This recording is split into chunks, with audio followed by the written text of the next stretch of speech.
Olá pessoal, na aula de hoje nós iremos continuar o nosso conteúdo, falando hoje sobre o capítulo 27, que é o capítulo de circuitos, ok?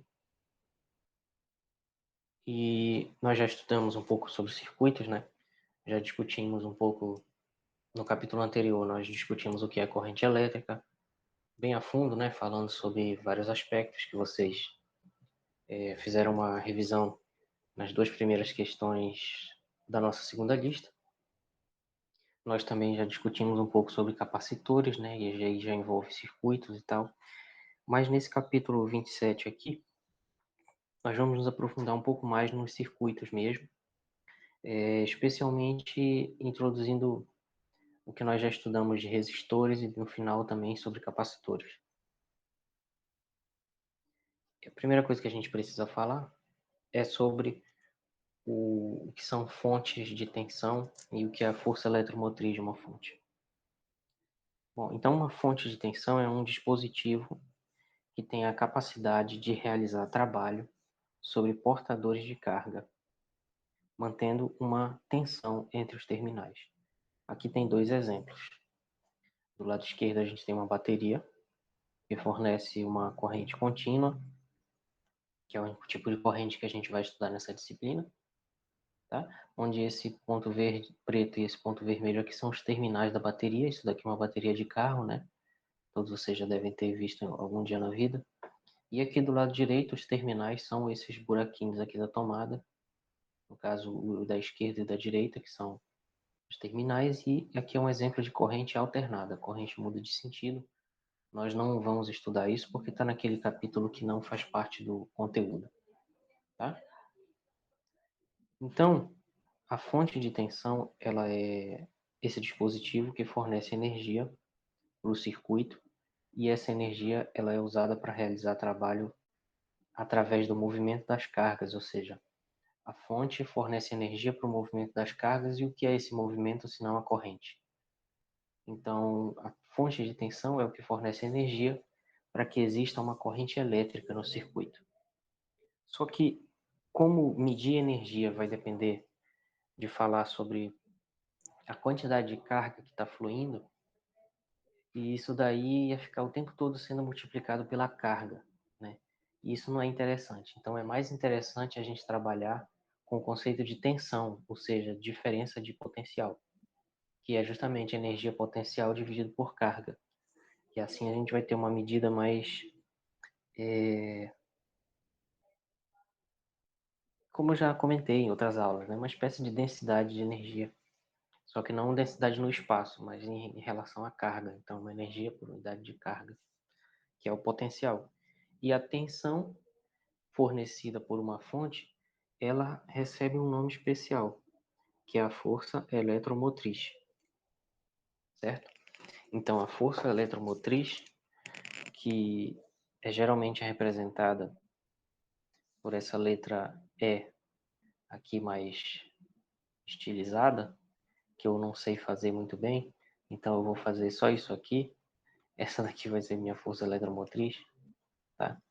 Então ela vai ser essa grandeza, que é esse E estilizado, que vai ser a força eletromotriz, abreviado, tá? E essa força eletromotriz, ela é a tensão fornecida pela fonte.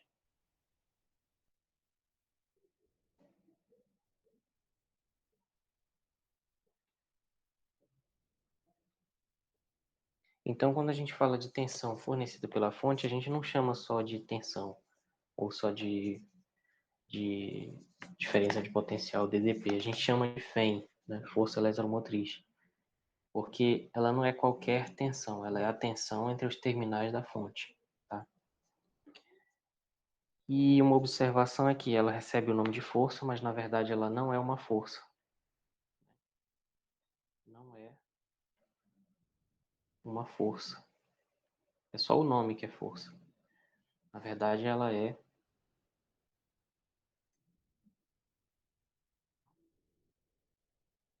uma tensão, né?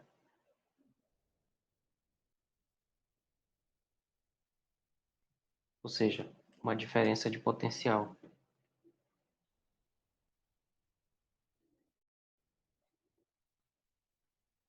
Por ser uma diferença de potencial, ela é medida em volts.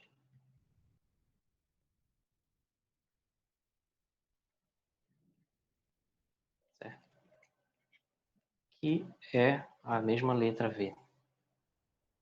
Esse nome tem uma origem histórica, porque, enfim, as pessoas estavam estudando isso daí, achavam que essa grandeza era uma força, mas aí o nome ficou, só que o significado não. O significado é de tensão.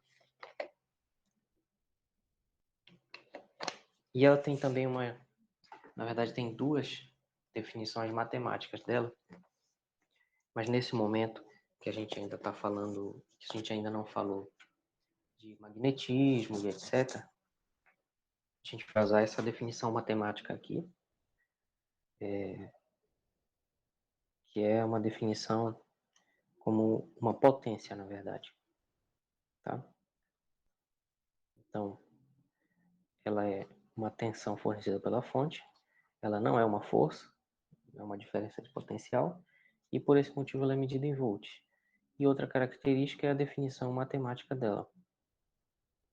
A sua definição matemática é como sendo a derivada do trabalho em relação à carga. Vamos entender o que é isso, né? Então, esse trabalho é o trabalho realizado, né? W é o trabalho realizado pela fonte.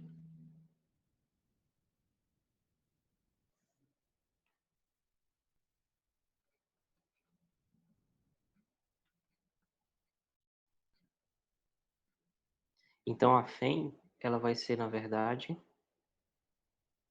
o trabalho por unidade de carga, ela é realizado pela fonte.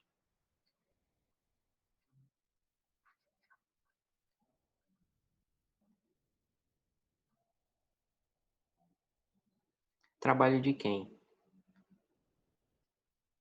A fonte está realizando o trabalho. Então, isso aqui é o trabalho realizado pela fonte sobre os portadores de carga do circuito, no sentido convencional. Então, são portadores positivos, estão indo do terminal positivo da fonte, né?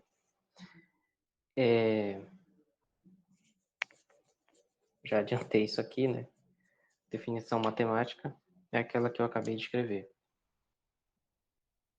Então, a definição matemática dela é essa, que a FEM é a derivada do trabalho em relação à carga. Tá? E eu já falei a unidade é volt, mas aí a gente pode só perceber que essa unidade é consistente com essa definição, né? Porque D trabalho, dW, tem unidade de Joule, né? E dQ tem unidade de Coulomb. Então isso de fato dá uma unidade de volt, né? Porque o volt é Joule por Coulomb, né? Então realmente a unidade dela é o volt, e isso está de acordo com a definição matemática dela. Por quê? Porque o volt é igual ao Joule por Coulomb. Certo?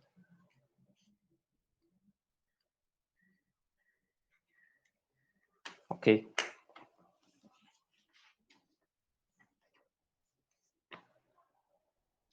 Então, uma vez que a gente já introduziu esses dois conceitos, né, que é o conceito de fonte e relacionado a ele, o conceito de força eletromotriz, a gente já pode discutir os nossos primeiros circuitos.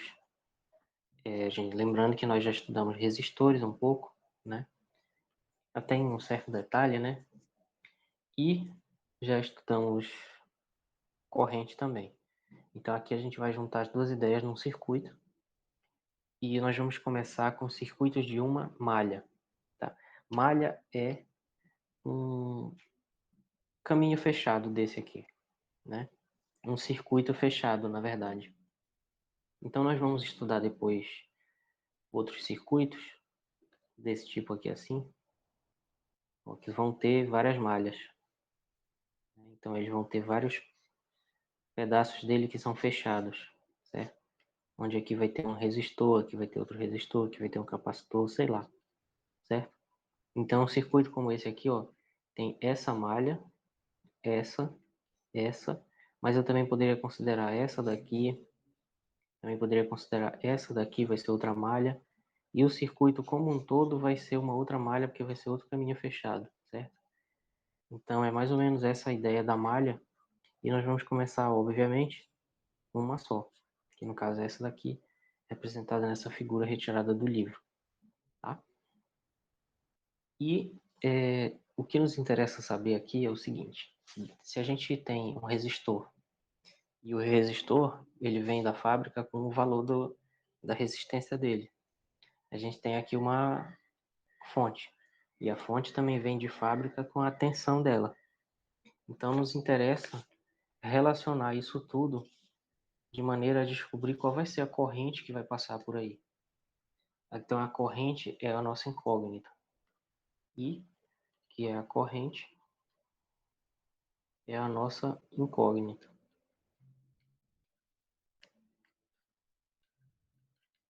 Não vai ser assim em todo exercício, mas quando a gente está tentando entender o circuito de uma malha, nossa primeira pergunta é essa: qual é a corrente que passa pelo circuito? Tá? E nós vamos resolver isso de duas formas, né? Que a primeira forma é o método da energia, que nós vamos lidar diretamente com o cálculo de energia para chegar nesse valor, já que o potencial ele está relacionado com a energia, é uma energia por carga. Então a gente usa isso a nosso favor. E depois a gente vai ver outro método daqui a pouquinho. Tá? Então vamos primeiro nesse. Então o método da energia a gente tem que lembrar o seguinte. Primeiro, a gente lembra que a potência para um circuito como esse, que tem um resistor, a potência nós vimos na nossa última aula, creio eu, sobre resistores. Nós vimos que a potência é corrente ao quadrado vezes resistência. Mas nós vimos também que existe uma definição geral de potência que eu falei lá na aula, que é a potência ela é uma derivada da energia em relação ao tempo. Então, isso daqui tudo se refere à potência dissipada no resistor, como nós podemos discutir quando falamos sobre isso. Então, essa daqui é a potência dissipada no resistor.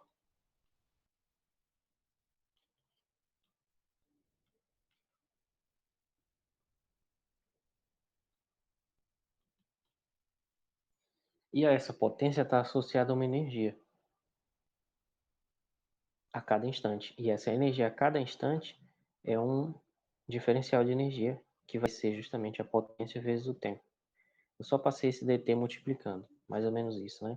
Isso aqui é uma definição de diferencial para quem ainda lembra isso lá do cálculo, né? E lembrando que a potência I ao quadrado R, então essa energia dissipada num certo intervalo de tempo dt, pequeno, vai ser, portanto, I ao quadrado vezes a resistência vezes dt. E aí a gente guarda essa informação. Então, feito isso, por isso que isso se chama método da energia, porque a gente vai usar aqui a conservação da energia. Vamos pensar um pouco. A fonte, ela fornece energia. O resistor dissipa, né? Então, toda a energia fornecida nesse circuito pela fonte vai ser dissipada no resistor. E se essa daqui é a energia dissipada no resistor, e se a gente acabou de ver que a FEM é a derivada do trabalho realizado pela fonte em relação à carga, isso significa que a FEM é igual à taxa em relação à carga do trabalho realizado pela fonte. Então, esse dW é a energia gasta pela fonte, fornecida, melhor dizendo, pela fonte a cada instante. E para que isso fique em relação a dt, como está aqui, a gente possa comparar, a gente faz uma mudança de variável aqui usando a regra da cadeia, e a gente escreve isso como sendo dw dt vezes dt dq. Né?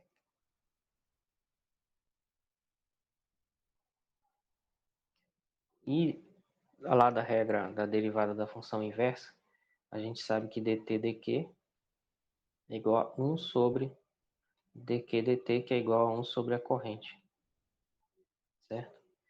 Então, na verdade, isso daqui é corrente vezes derivada do trabalho em relação ao tempo, certo? O que significa que esse pequeno trabalho de W vai ser igual a φ dividido por I, que é a corrente, vezes dt. E aí, com essa expressão aqui, a gente tem a energia dissipada por unidade de tempo, perdão, a energia fornecida pela fonte num certo intervalo de tempo dt, e a gente tem aqui a energia dissipada em cima, a energia dissipada pelo resistor numa unidade de tempo. Então, como a gente está considerando uma situação ideal, essas duas coisas devem ser iguais. Se elas são iguais, então a gente deve ser capaz de igualar essas duas expressões, certo?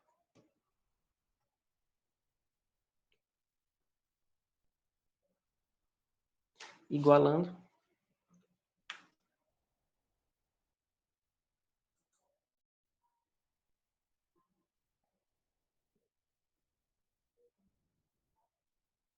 eu fiz errado aqui. Essa parte de baixo aí está errada. Desconsiderem aqui esse cálculo, tá? Então até aqui está certo. Aí aqui eu já errei. Então aqui seria I a menos 1. Vou corrigir pintando de preto aqui. Então aqui seria 1 sobre I. E aqui seria vezes I, não dividido. Bom, pessoal, deixa eu só corrigir isso aqui.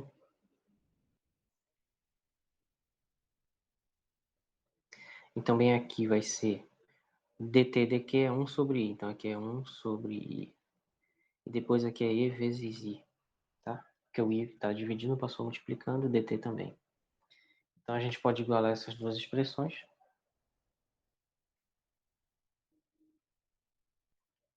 Né?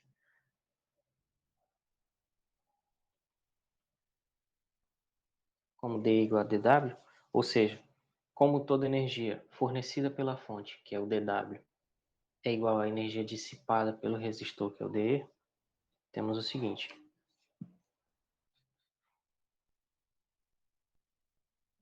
I ao quadrado R, que é o dE, vezes dt, é igual ao dW, que é εi dt. Então, cancelando dt com dt e o I com I, somos levados a essa expressão aqui, de que a φ é igual a corrente vezes a resistência.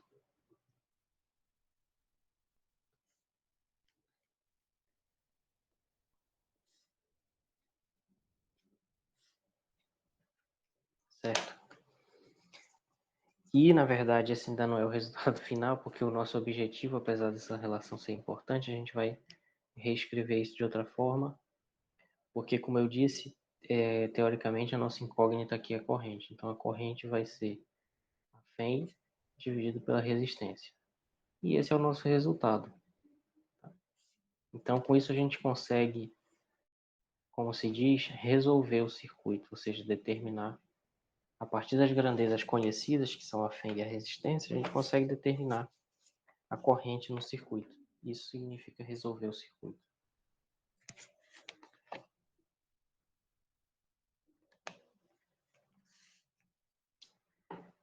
E então, veja que quanto maior a φ, quanto maior a tensão fornecida pela fonte, que é o epsilon, maior vai ser a corrente. E quanto menor for a resistência,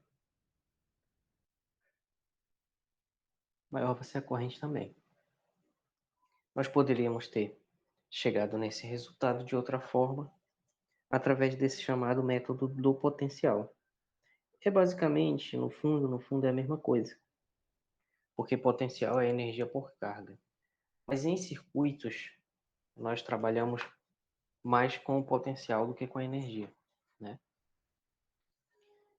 Justamente porque vocês perceberam aí que surgiu a carga, né? E aqui não vai entrar carga na discussão, vai entrar só potencial, diferenças de potencial, né? Então, para fazer isso, a gente usa a chamada lei das malhas de Kirchhoff, tá? Que ela diz o seguinte: a soma algébrica das variações de potencial encontradas ao longo de uma malha completa de um circuito é zero. Então, vamos tentar entender o que significa isso. Primeiro, essa lei, qual é o fundamento teórico físico dela, né? O fundamento é a conservação da energia. Essa lei é simplesmente uma versão da conservação da energia, que significa a soma de todas as variações de energia num caminho fechado é zero. É basicamente isso. Mas aqui, se tratando de circuito, significa o seguinte: se a gente parte de um certo ponto A, qualquer aqui do circuito, ao passar daqui para cá, para esse outro ponto, o potencial vai ser outro, porque nesse trecho a fonte está fornecendo uma DTP que é igual a epsilon, né? Então aqui, se o potencial no início era um certo VA,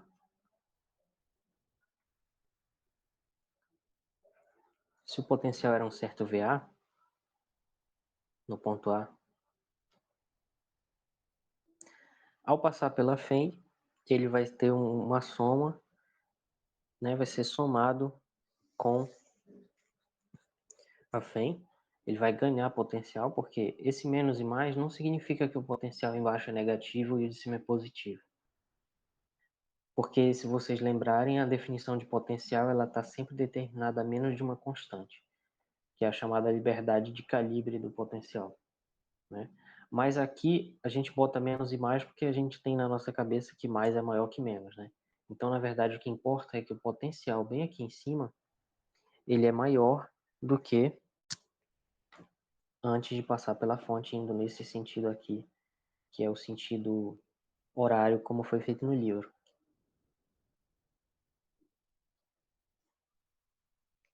Depois, a gente despreza a resistência do fio, né? Mas aqui tem um resistor. Então, o resistor vai dissipar energia. Como ele vai dissipar energia, ele vai gastar uma energia que, como a gente acabou de ver, como a gente viu quando estudou resistência, essa diferença de potencial aqui nele vai ser igual a corrente vezes a resistência. Só que isso vai ser uma queda de potencial, então vai ser negativo. Vai ser menos I vezes a resistência. Esse aqui é o potencial nos terminais, entre os terminais de um resistor, como a gente viu quando estudou resistores. Tá? E no final, depois de passar por ele, a gente está bem aqui de novo. E esse ponto desprezando a resistência do fio é igual ao ponto inicial. Então a gente deu uma volta completa e chegou de novo no ponto A. Logo, esse potencial deve ser igual ao potencial do ponto A. Porque é isso que diz a lei das malhas de Kirchhoff, né? A soma das variações de potencial deve ser zero. E a gente está mais ou menos vendo por quê. Então, aqui cancelando isso, a gente é levado de volta para a relação que a gente acabou de demonstrar. Ou seja, isso aqui é uma outra maneira de demonstrar essa relação, que também pode ser escrita em termos de resolver o circuito, né, isolar a corrente. Então, a corrente vai ser a FEM dividido por R, certo? É isso. Então, esse é o método do potencial que nós vamos fazer muitas vezes ainda hoje.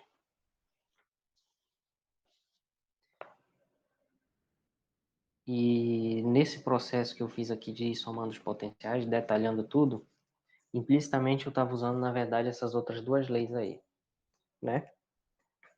Que são regras auxiliares, e elas são gerais, elas vão servir para vários exemplos, seja de uma malha só ou de várias malhas, né? Então, a primeira, a lei das resistências, ela diz o seguinte: quando atravessamos uma resistência no sentido da corrente, a variação do potencial é menos IR, tá? Então, nesse caso, a gente estava no sentido da corrente, que é do terminal negativo para o positivo da FEM, aqui. É nesse sentido bem aqui. É o sentido daqui de baixo para cima do lado esquerdo do circuito, né? É o sentido da corrente, tá? Então, quando a gente atravessou aqui, a gente atravessou a resistência no sentido da corrente. E aí a variação de potencial foi negativa, foi menos IR. Meu Deus. Tá. E aí, quando nós atravessamos no sentido oposto, a variação é mais IR, o que é bem lógico, né?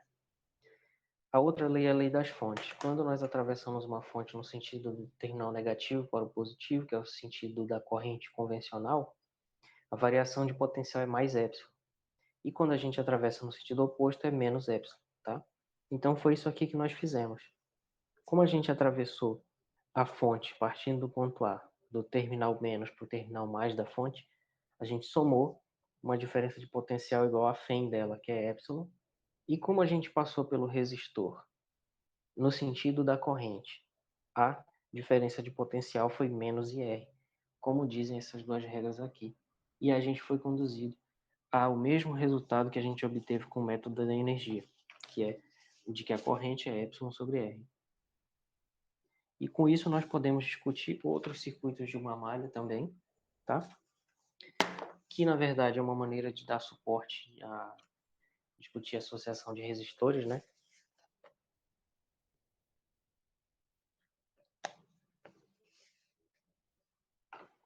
Tá? E vamos considerar então o primeiro circuito diferente daquele mais simples lá. Aquele é o mais simples imaginável possível, né? É um caminho fechado onde tem só a resistência e a fonte.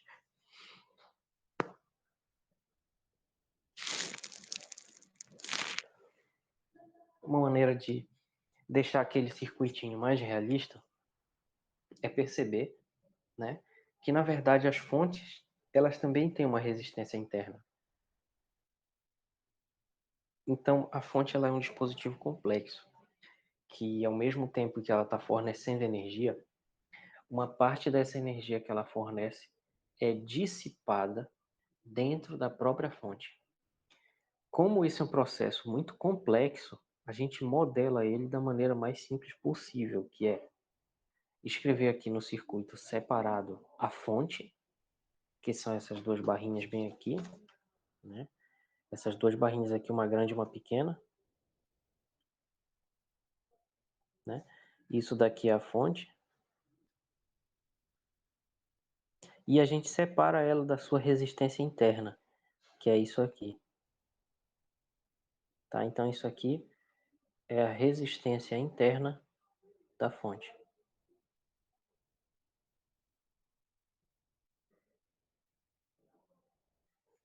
Na verdade, essas duas coisas elas são a mesma coisa, é isso que eu quero dizer. A resistência interna da fonte é a própria fonte, tá? Ela é ao mesmo tempo uma bateria e um resistor. Só que a gente precisa representar isso. Então a gente representa isso como se fosse uma sobreposição de uma fonte perfeita, que é essa que eu desenhei aqui do lado esquerdo. Essa aqui é a fonte perfeita, tá? E associada a ela, ligada no terminal dela, uma resistência, que é a própria resistência da fonte. Tá? Então é assim que a gente modela, ok? Então, vamos aplicar as regras que a gente acabou de aprender para resolver esse circuito, ou seja, descobrir qual é a corrente dele. Então vamos lá. Como é que a gente vai fazer isso? Vou fazer o seguinte. Primeiro diminuir essa figura que está muito grande.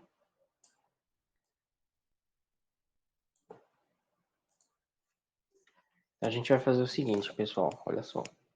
O mesmo processo de ainda agora. Então a gente escolhe um ponto onde começar. A gente escolhe um ponto onde a gente vai começar aqui. E já tem um ponto A aqui de referência, certo? Bem aqui onde eu estou circulando de azul, tem um ponto de referência. Então vamos caminhar nesse ponto passo a passo, tá? Então no início, no ponto A, no ponto A, o potencial é VA. E a gente vai usar essas regras que a gente acabou de ver para somar ou subtrair uma diferença de potencial a partir daí, tá? Ao passar pela fonte, quem está passando? Nós, né? O nosso caminho imaginário aí ao longo do circuito. Ao passar pela fonte, como a gente viu, como a gente está passando pela fonte no sentido da corrente, que é esse, a gente vai ganhar mais epsilon de potencial, certo? Depois, ao passar pela resistência interna da fonte, que é o Rzinho, como é uma resistência, vai ter uma queda de tensão, pela lei que a gente viu ainda agora. Então, vai ter uma queda que é igual a menos a corrente vezes a resistência interna da fonte. Depois, passando pelo resistor, o resistor R maiúsculo que está ali, vamos ter um aumento de uma queda também, né, de tensão, porque a gente está passando por ele no sentido da corrente. Então vai ter uma queda de tensão que vai ser a corrente vezes a sua resistência. E no final disso tudo, ó, a gente saiu daqui do ponto A, passou pela fonte, bem aqui, ganhou epsilon. Depois a gente passou para cá, no ponto B, a gente perdeu IR. Depois a gente passou por aqui, de um ponto ao outro do resistor e perdeu IR. E no final a gente chegou no ponto de partida porque a gente está desprezando a resistência do fio. Então esse ponto A ele é a mesma coisa que esse ponto bem aqui, certo? Então no fim das contas a gente retornou ao ponto inicial. Então no final o potencial vai ser igual, vai ser VA, certo? Então no final voltou ao início. Eu não vou escrever VA de novo porque senão vai parecer que a gente está somando ele, certo? Então no final voltamos ao início.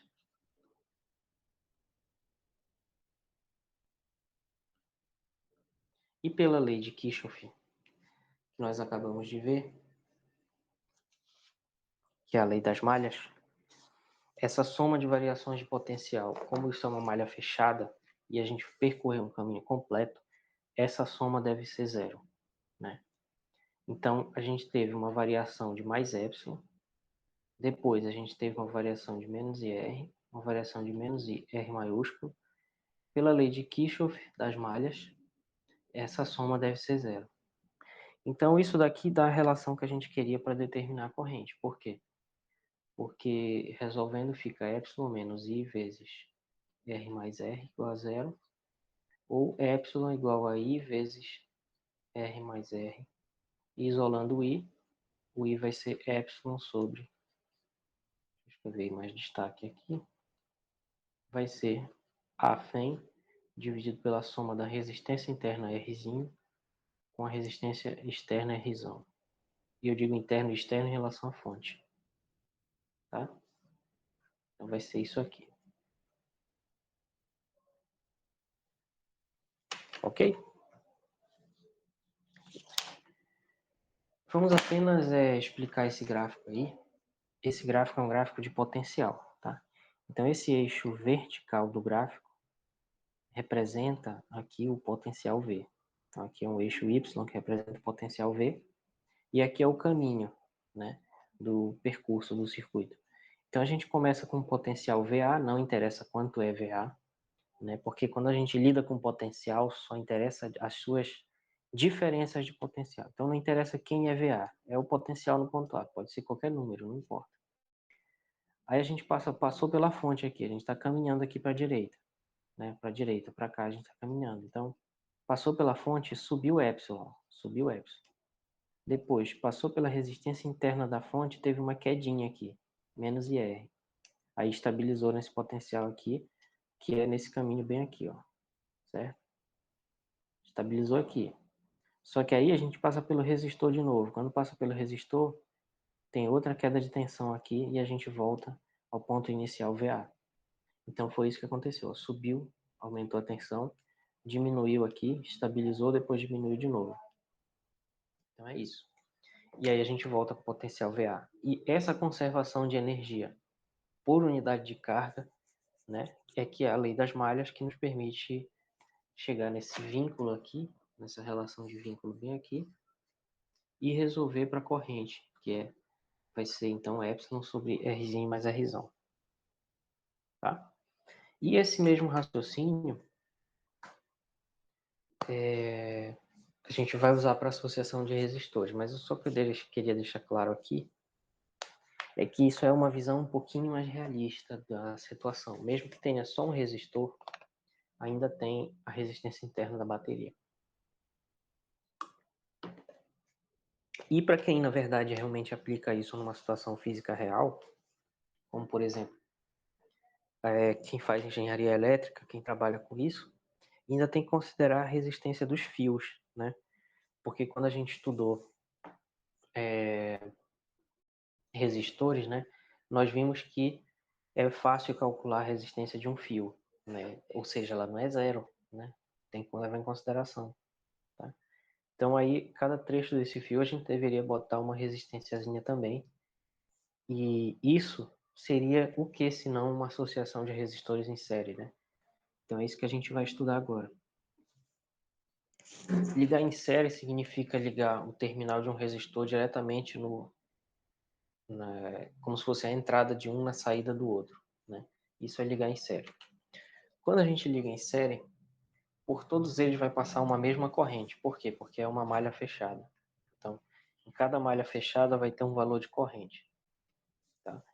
Então, vamos supor que a gente tem aqui 3 resistores ligados em série, né? Poderia ser qualquer número, poderia ser 2, 5, mas vamos imaginar 3, porque quando é só 2, pode ser que tenha algo de especial por ter só 2, né? Como a gente vai ver, tem uma expressão especial aí. Se fosse muitos, ia ficar difícil de trabalhar. Então, 3 é um número bom aqui para a gente imaginar. Como faz no livro, né? Ok? Então, vamos partir aqui desse ponto A da figura. E vamos usar essa lei de Kirchhoff para deduzir o que seria, que ponto de partida. Poderia ser qualquer ponto do circuito. E poderia ser em qualquer sentido também. Mas a gente tem que escolher algum, vamos escolher esse. Antes da fonte.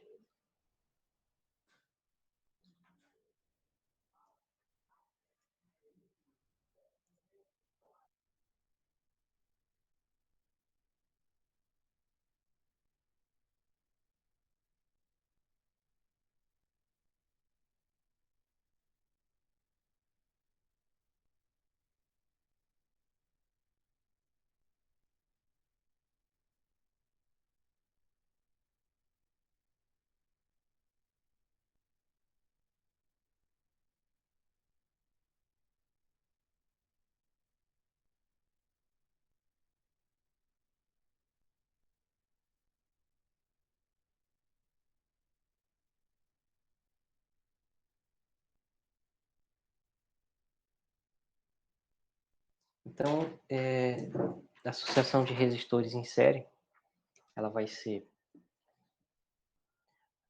Os 3 vão estar na mesma malha. Como eles vão estar na mesma malha, eles vão ter a mesma corrente, certo? Nós vimos isso também quando estudamos capacitores, né? Então, por estarem todos na mesma malha,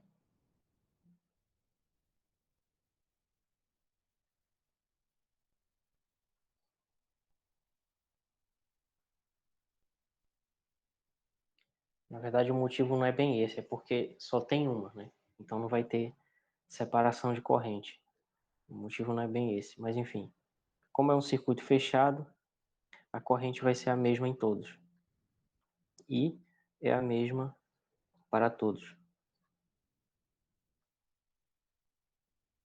Então, sendo a mesma para todos, a gente vai ter uma relação fundamental aqui entre corrente, tensão e resistência, né? Tá, mas vamos só anotar isso por enquanto. Outra coisa vai ser a lei das malhas de Kirchhoff, né?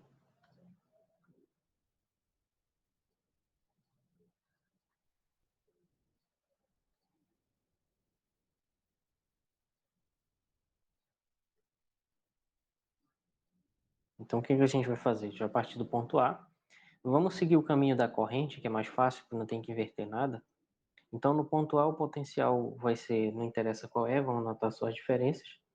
Aí a gente passa aqui pela fonte. Quando a gente passa pela fonte, soma a FEM dela. Vamos considerar que ela é uma fonte ideal sem resistência por enquanto, ok? E depois a gente adapta se precisar.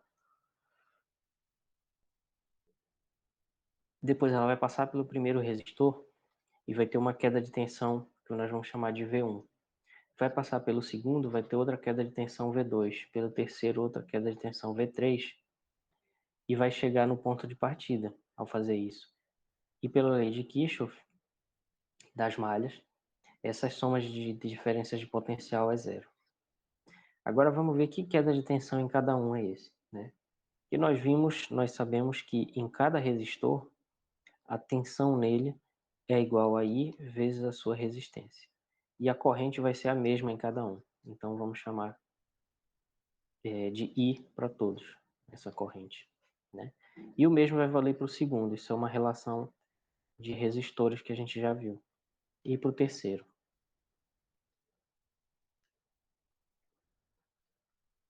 Certo?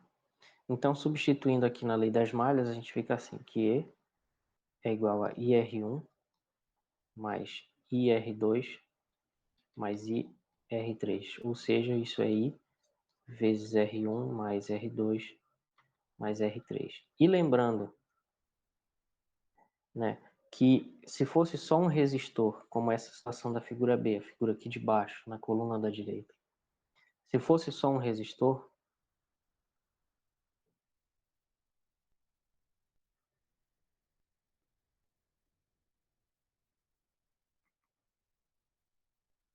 cuja resistência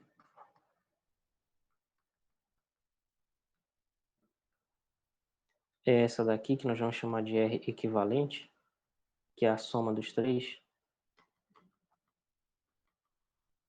Se fosse só um resistor assim,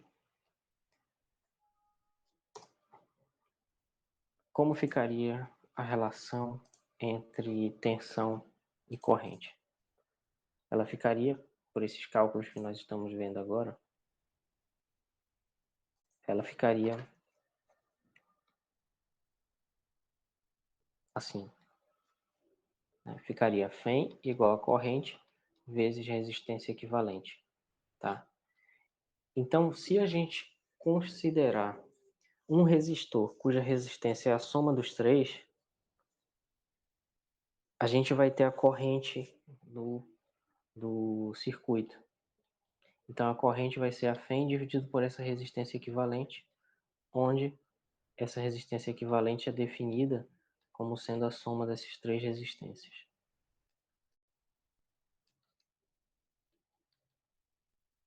Tá?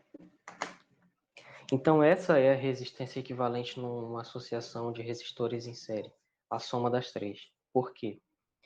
Porque existe uma consistência entre considerar essas três, uma equivalência, melhor dizendo, entre considerar essas três resistências e considerar apenas uma cuja resistência seja igual a essa R equivalente, certo? Ou seja, a gente pode substituir os três por um único resistor, teoricamente, sem alterar a corrente nem a tensão no circuito, certo? Esse é o significado da associação de resistores. A gente vai simplificar. Existem três, é verdade, mas a gente pode considerar como se fosse só um, e para a gente fazer isso, basta considerar que esse um, que é imaginário, que é o equivalente, ele não é real, ele é imaginário, basta a gente supor que a resistência dele é igual à soma das resistências dos três, que é essa relação bem aqui, certo? Então é assim que a gente lida com uma associação em série de resistores. E nós podemos ver um exemplo.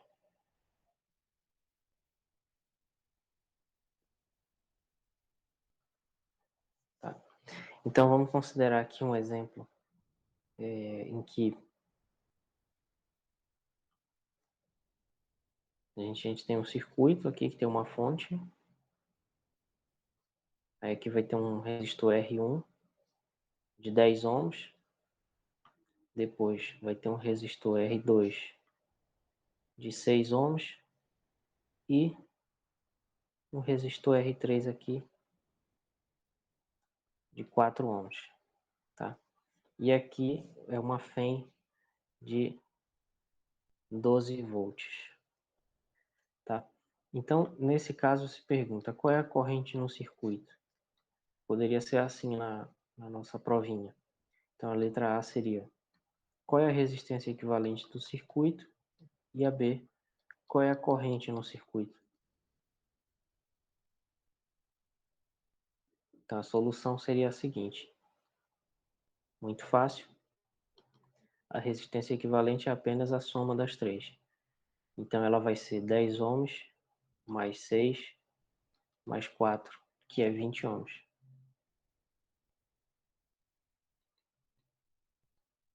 Certo? E a letra B seria: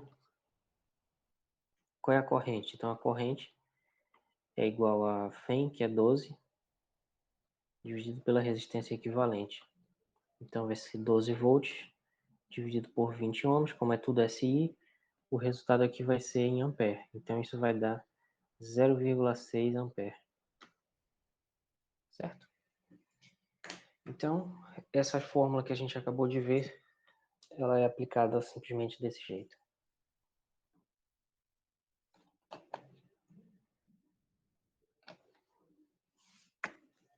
Com isso, a gente pode calcular também a tensão entre dois pontos quaisquer de um resistor. Então, isso seria outra aplicação da lei de Kirchhoff das malhas.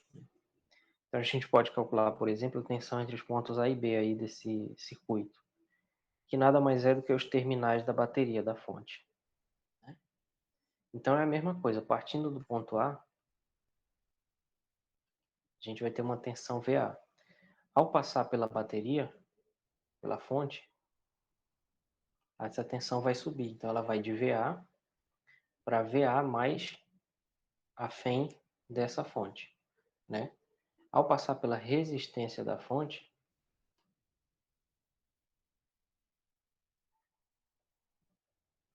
isso vai ser VA mais epsilon, que já estava lá, e como a gente está seguindo o caminho da corrente, vai ter uma queda de tensão igual a I vezes a resistência. E ao chegar no ponto B, a tensão vai ser uma certa VB, que a gente não sabe qual é.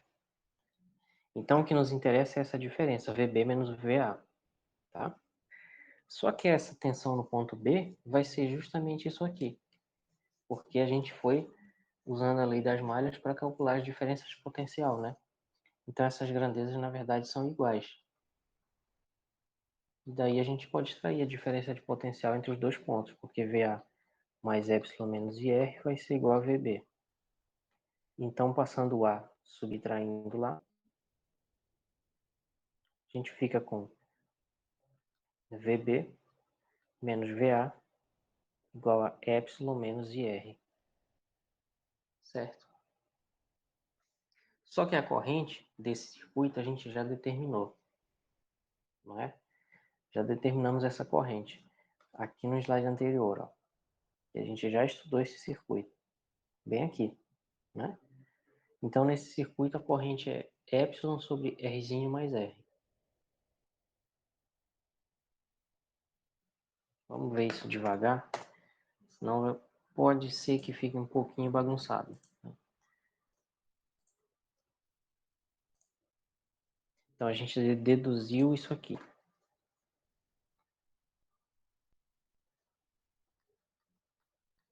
A gente já tem a diferença de potencial VB menos VA mais ou menos resolvida. E ela é epsilon menos IR. Mas, como eu mencionei no início, encontrar a corrente já é em si um problema, né? E a gente já encontrou. Desculpa. Então, que arroto estranho.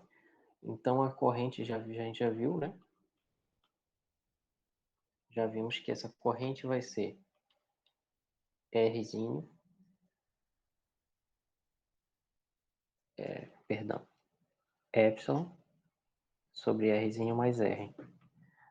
E aí a gente conclui então juntando essas duas coisas, que é essa diferença de potencial VB menos VA, que nada mais é do que a tensão real fornecida pela fonte, ela vai ser epsilon menos epsilon sobre Rzinho mais R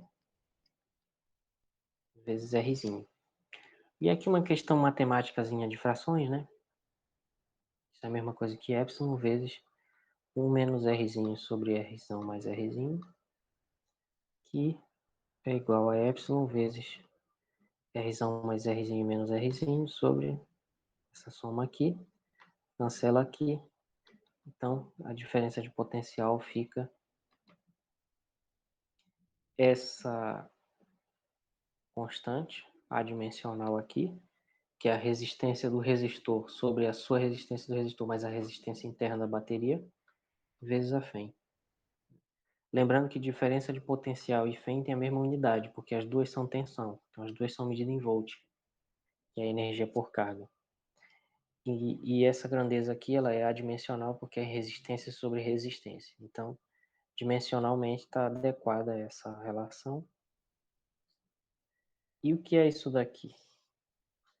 Isso daqui é a tensão real fornecida pela fonte. Por quê? Porque é a diferença de potencial entre os extremos da bateria, da fonte. Tensão real fornecida pela fonte. E olha só que interessante que a gente pode perceber aqui. Como as resistências são maiores que zero, essa fração aqui vai ser uma fração entre 0 e 1, né? Porque eu estou dividindo a resistência por a resistência mais alguma coisa. Então, esse R sobre Rzinho mais Rzão aqui vai ser menor que 1 e maior que zero. O que significa que essa tensão real da fonte, que eu vou chamar de VR, essa tensão real, é menor do que a força eletromotriz. Isso é uma coisa importante. Quer dizer, uma bateria, uma fonte real, ela fornece uma tensão menor do que a sua força eletromotriz. Certo? Então, essa é a ideia de discutir isso. Vejamos um exemplo. Se a resistência interna da bateria, isso aqui está errado lá no livro, na 10ª edição está errado, né? Como vocês estão usando a nona, tá certo. Né? Mas aqui está com a unidade errada, que eu pego a figura da 10ª edição, que tem uma qualidade maior. Mas essa unidade aqui está errada. Unidade de resistência é ohm, não é watt. Mas nada demais, isso deve ter sido um erro de digitação, né? Esse livro é muito antigo. Bom, então aqui é ohm e aqui também. Certo? Muito bem. Então vamos aplicar a fórmula anterior para descobrir qual é a tensão entre esses dois pontos aí. Então a tensão entre esses dois pontos, ela vai ser a tensão VB menos VA. Não interessa quem é VB nem VA, só interessa a diferença. A diferença vai ser isso aqui. Né? Onde a figura já nos deixa claro quem é cada coisa. Então o Rzão é 4 ohms, o Rzinho é 2 e a FEM é 12. Tá?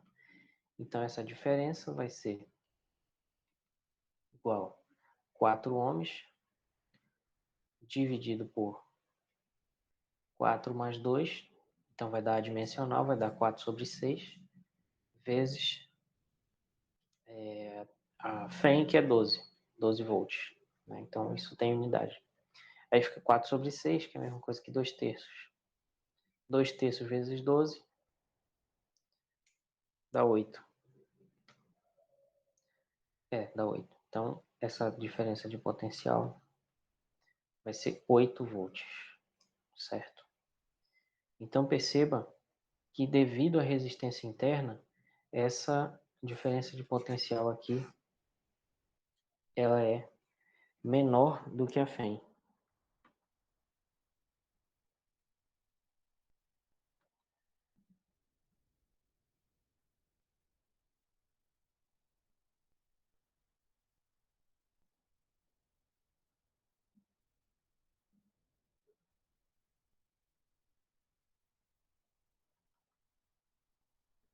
menor do que a FEM, que é 12 volts, certo?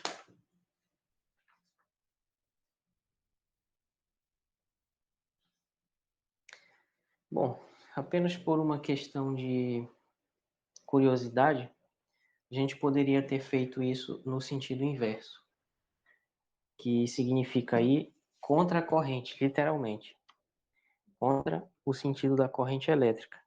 O que, curiosamente, na verdade, é o sentido real, né, da corrente, como a gente viu na aula específica do assunto.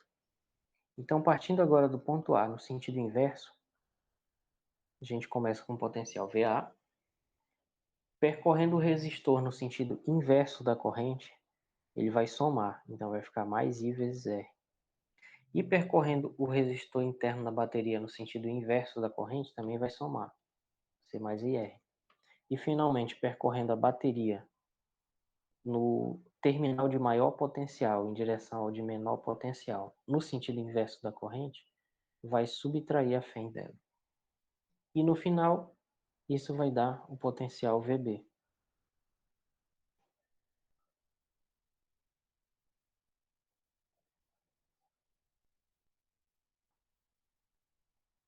Né? E eu fiz besteira aqui, porque isso aqui não existe. A gente está no sentido inverso. Então, no sentido inverso, ele é esse daqui. Partindo do A em direção ao B, então não vai passar por aqui. Não, fiz besteira. Então, nesse sentido inverso, vai ter sim isso aqui, vai passar por esse resistor, e só. Né? E só, vai chegar no ponto B. Então, no final, isso vai ser igual ao potencial no ponto B. Como vai ser igual ao potencial no ponto B, então a diferença VB menos VA, ela vai ser IR.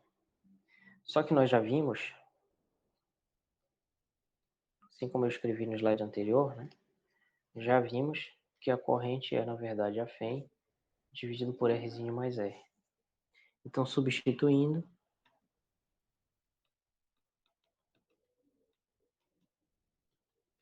a gente vai ter o seguinte, que VB menos VA vai ser epsilon sobre R mais R vezes R, que é a mesma coisa que é R sobre R mais R epsilon, tá?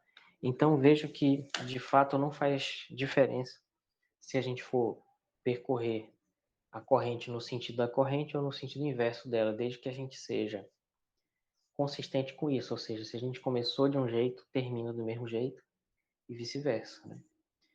E assim a gente mostra que a diferença de potencial entre os pontos A e B, de fato, não depende desse sentido, ok? Então é isso. Perceba também que daqui segue o seguinte.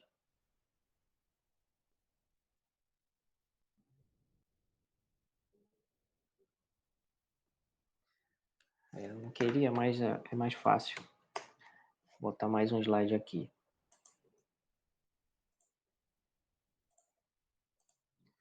Então vamos fazer uma observaçãozinha aqui.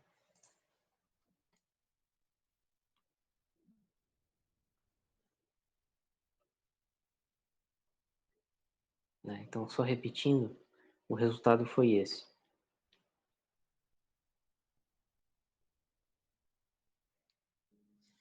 Existem dois tipos de fonte, a fonte ideal e a fonte real. A fonte ideal é aquela cuja resistência interna é zero. E a fonte real é aquela cuja resistência interna não é zero. Então, numa fonte ideal,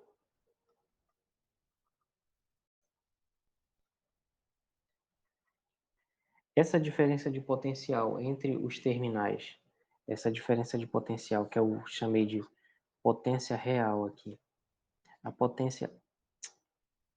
a tensão real fornecida pela fonte é a diferença entre o terminal de maior potencial, que é VB, e o de menor potencial, que é VA. Não é? Então, nesse caso, ele vai ficar R sobre R mais Rzinho, sendo que esse Rzinho é zero. Então, ele vai ficar R sobre R, que é 1, ou seja, a potência real vai ser igual a Fem. Numa fonte ideal, a potência real é a Fem. E numa fonte real,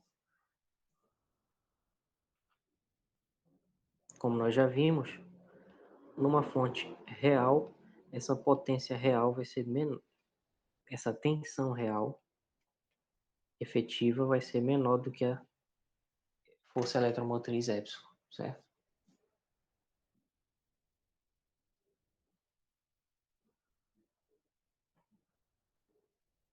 E nós temos também um princípio geral para nos ajudar a entender melhor isso.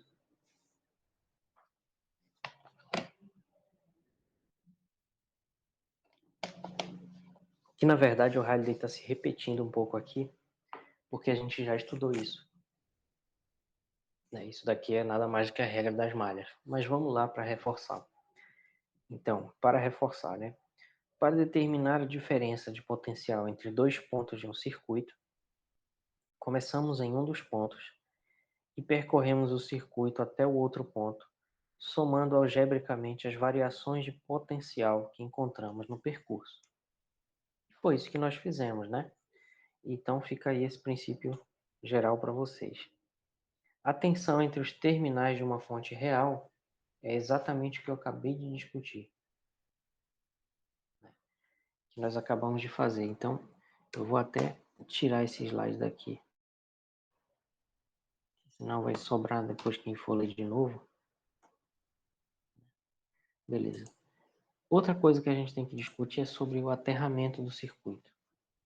Então, em física teórica, a gente não discute muito isso, não me interessa muito, mas nas aplicações, especialmente nas engenharias, é fundamental levar isso em consideração. Por quê? Porque os circuitos reais são muito complexos. Esses aqui que a gente está estudando é apenas para a gente aprender os princípios, entender os tijolinhos, né, digamos assim, de compreensão dos circuitos. Mas numa aplicação em engenharia, é uma aplicação muito mais complexa, porque cada equipamento elétrico que a gente tem uma quantidade enorme de resistores e capacitores. Então, por exemplo, para ver o circuito de uma casa, se vocês forem procurar um livro de engenharia elétrica, por exemplo, tem que levar em consideração muitas coisas, né? E o que acontece é que nos aparelhos existem pequenas descargas que ficam sobrando e que ficam percorrendo os equipamentos, elas ficam lá, vagando. E se nós formos inadvertidamente tocar neles, a gente leva um choque. Para evitar isso, existe o aterramento. Então, o aterramento, ele é o que apareceu lá no primeiro slide, no quarto slide aqui. O aterramento é esse buraquinho do meio da tomada. Então, esse buraquinho do meio da tomada, ele é ligado na terra, diretamente na terra, para garantir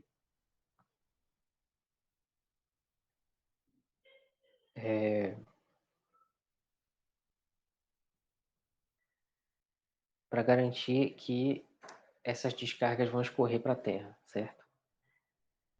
Então, deixa eu só achar o slide aqui que eu já perdi. Vem aqui. Então é fundamental que no mundo real, aqui na nossa vida real, exista aterramento para que a gente não leve descarga elétrica à toa.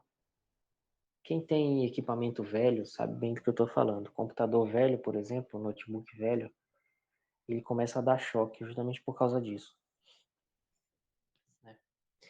Então, mas existem coisas mais graves, como por exemplo raios. Então, toda casa precisa ter um aterramento para que quando cair um raio, por exemplo, esse raio escorra para a terra e não para a residência. Então, o que acontece é o seguinte, é que a Terra é tão grande, mas tão grande, que se cair um raio ou se subir um raio, que o raio também pode subir da Terra para o céu, né? Vocês encontram aí vídeos disso no YouTube facilmente. Não faz diferença para a Terra, quer dizer, a Terra é tão grande que essa descarga, mesmo de um raio, é nada para ela. Então a gente pode considerar sempre a Terra como tendo um potencial igual a zero, que é o que está escrito bem aí. Então a Terra ela e o aterramento servem de ponto de referência para a gente dizer bem aqui o potencial é zero. E aí se a gente tiver um potencial acima disso vai ser positivo, abaixo disso vai ser negativo. Basicamente isso.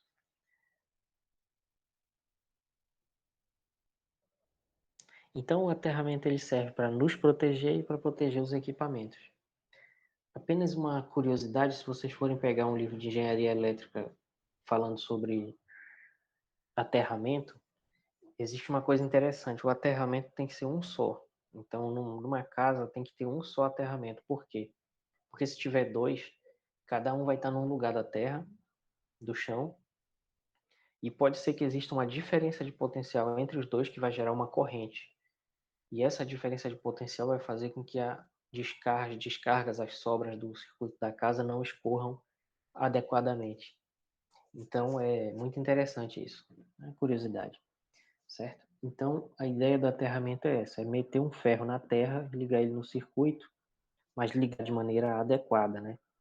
Então não é ligar uma das tomadas no aterramento, não é isso. É pegar justamente um fio que esteja coletando essas descargas paralelas aí e jogar ela na terra, certo? E, para que para o nosso estudo, a importância disso é, onde tiver um aterramento, a gente toma como referência de um potencial igual a zero.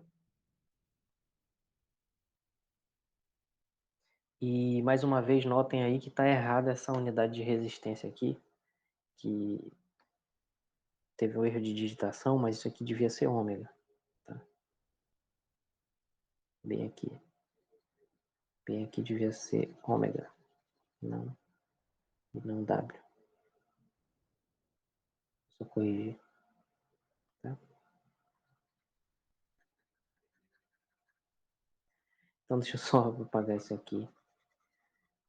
Quem está vendo isso depois, pula aí uns 10 segundos.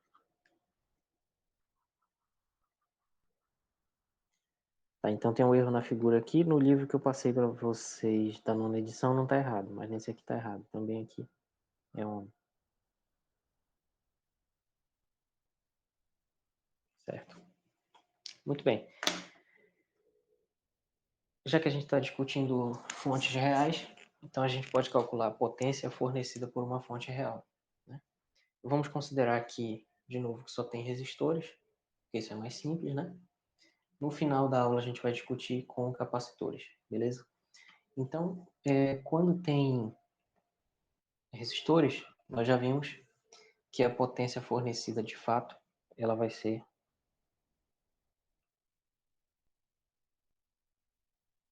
a potência se fosse a fé incompleta, né? Uma fonte ideal, seria assim, a potência seria I vezes a fé dela, mas numa fonte real, a potência vai ser a corrente vezes a DDP real. E o que é essa DDP real? Essa DDP real é VB menos VA, que a gente já calculou. Né?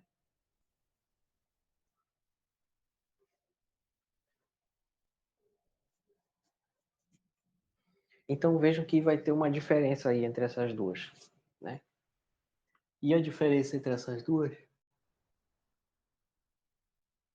ela vai ser justamente a parte que foi dissipada no pequeno resistor aí, que representa a resistência interna da fonte. Certo? Então, muito bem, vamos pensar um pouquinho aqui. Vamos chamar de P a potência real fornecida ao circuito, que é essa aqui. E vamos chamar de potência da fonte, essa primeira aqui. Então, essa daqui vai ser a potência da fonte.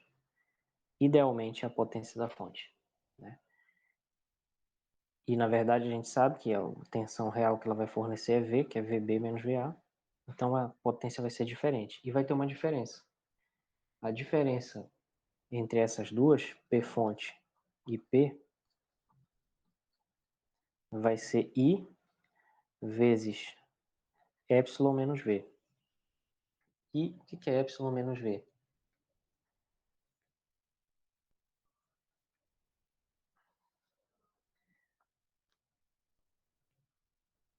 Vai ser IR, né? Por quê? Porque a gente viu ainda agora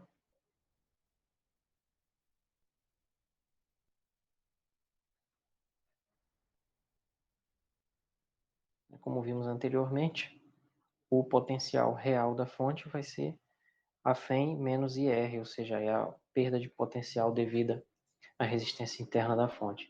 Então, como vimos isso, substituindo ali, a gente percebe que essa diferença de potência, P fonte menos P, vai ser I vezes epsilon menos epsilon mais IR, substituindo bem aqui, né?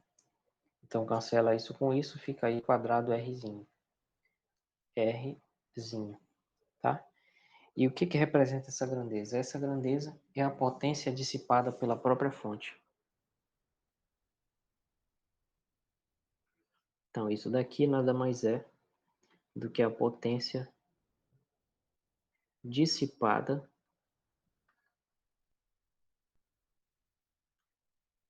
pela própria fonte.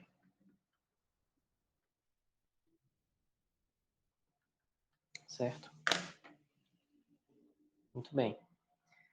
Então, o que está acontecendo é o seguinte. Idealmente, a fonte ela teria uma potência que seria igual a I vezes epsilon, né? Corrente vezes a sua FEM. Mas, na realidade, como ela tem uma resistência interna, ela não vai fornecer uma FEM epsilon, vai sim V, que é menor. Ela vai ser E menos IR. E isso está relacionado a uma perda de potência. Então, a fonte não vai ser tão potente quanto idealmente ela seria devido à sua resistência interna. E a perda dessa potência, essa potência perdida, é o quadrado da corrente vezes a resistência interna dessa fonte. É isso que esse resultado diz. Bom, e com isso a gente pode discutir circuitos com mais de uma malha. E antes de ir muito fundo nisso, a gente tem que identificar os nós e os ramos dessas malhas. Então, primeiro vamos ver o que é isso.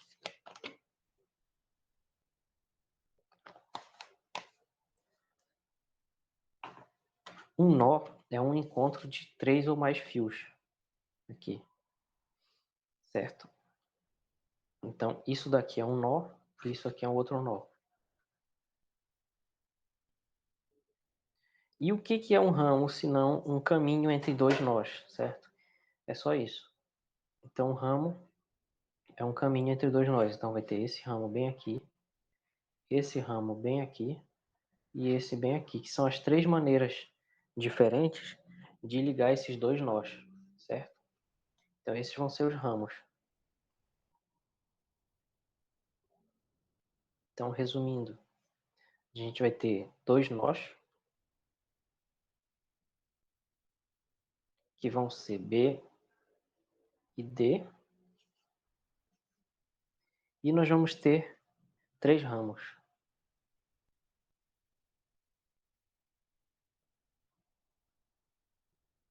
Só apagar essas sobras aqui, senão fica estranho. Tá? Então vamos ter três ramos aqui.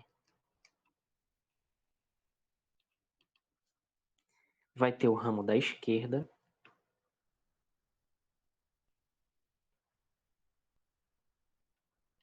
que é o que junta os pontos B, A e chega no D de novo. Então é o ramo B, A, D. Depois vai ter o da direita,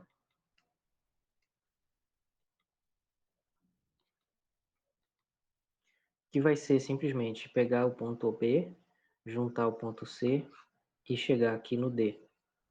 Tá? Então, essa é outra maneira de unir o ponto B ao ponto D, então é outro ramo, que vai ser B, C, D.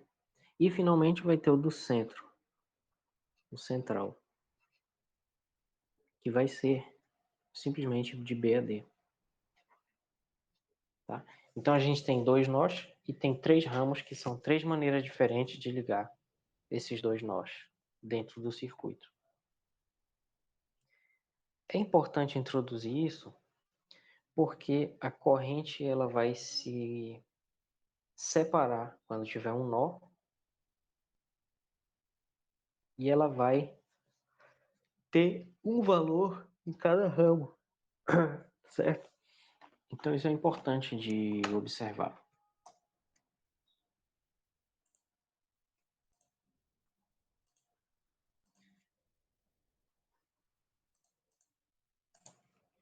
Certo?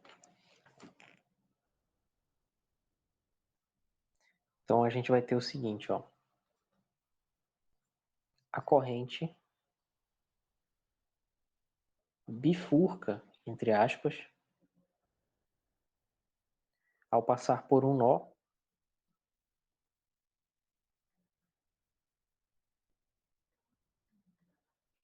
e em cada ramo ela vai ter um valor. Em cada ramo a corrente terá um valor.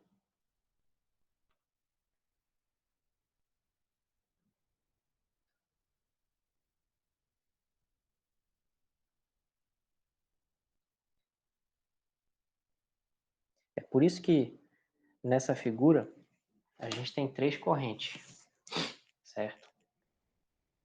Porque tem 3 ramos. Então no ramo B, A, D, que é o da esquerda, a gente vai ter uma corrente. E por isso a gente vai dar um nome para cada uma, já que são 3 ramos, são 3 correntes, certo?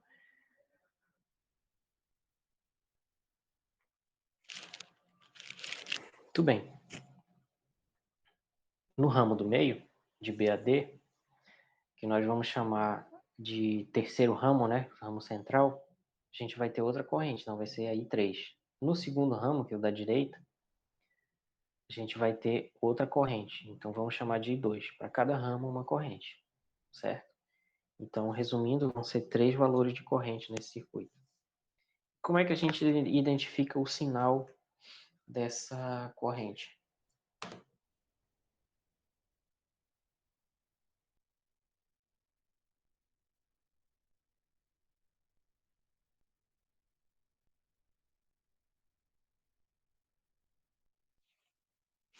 Foi mal, eu espirrei. Bom, como é que a gente identifica isso?